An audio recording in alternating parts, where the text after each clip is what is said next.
With so many people working at a hospital, figuring out who does what can be confusing for patients at times. Here to explain the role of a hospitalist is Dr. Colin Russell from GBMC. How are you? I'm good, Elsa. Thank you for having me. Excited I'm to happy chat to with have you. you here. Absolutely. So tell me, a hospitalist, what exactly is it for people who don't know? Yeah, so a hospitalist is a general medicine doctor that takes care of hospitalized patients. Meaning, if a patient comes to the emergency room and has to be admitted to the hospital for a night or several nights, then we're the ones that take care of them. We specialize in a lot of the common conditions that end up in patients needing to be in the hospital. Okay. And then we also work closely with different medical and surgical subspecialties if needed to care for that patient.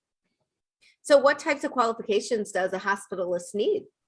Every hospitalist has a college or undergraduate degree. They've done 4 years of medical school, and then they've done 3 years of a medical residency, which really is training that focuses on taking care of hospitalized patients. So what are some of the advantages to seeing a hospitalist when you are admitted to the hospital? That's a great question. So I like to think of a hospitalist as your primary doctor in the hospital. We're assigned specifically to your case, and we are the ones who see you every day when you're in the hospital. We're responsible for ordering all your tests, your labs, your blood work, any imaging you might need.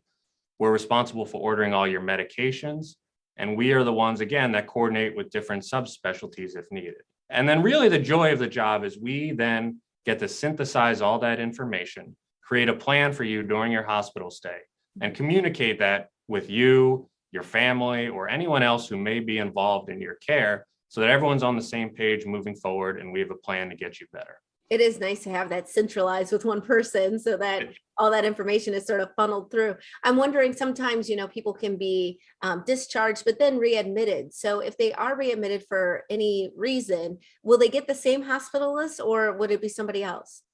It's possible. We work different shifts throughout the month. So it is possible if unfortunately you have to be readmitted, you would see the same hospitalist. But if not, you'd see one of the many great hospitalists on our team. Mm-hmm.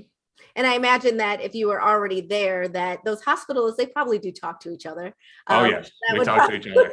Oh, yes. very easy transition if it Mhm. was necessary. Absolutely. Okay. Will a hospitalist follow up with a patient after discharge?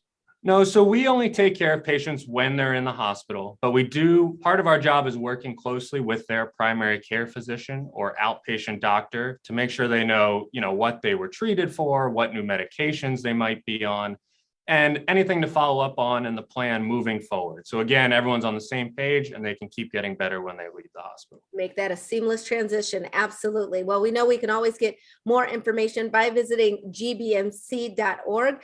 Dr. Colin Russell, thank you so much for being with us. We really appreciate this information. And we'll be right back with more Midday Maryland right after this. Stay tuned. Thanks for having me.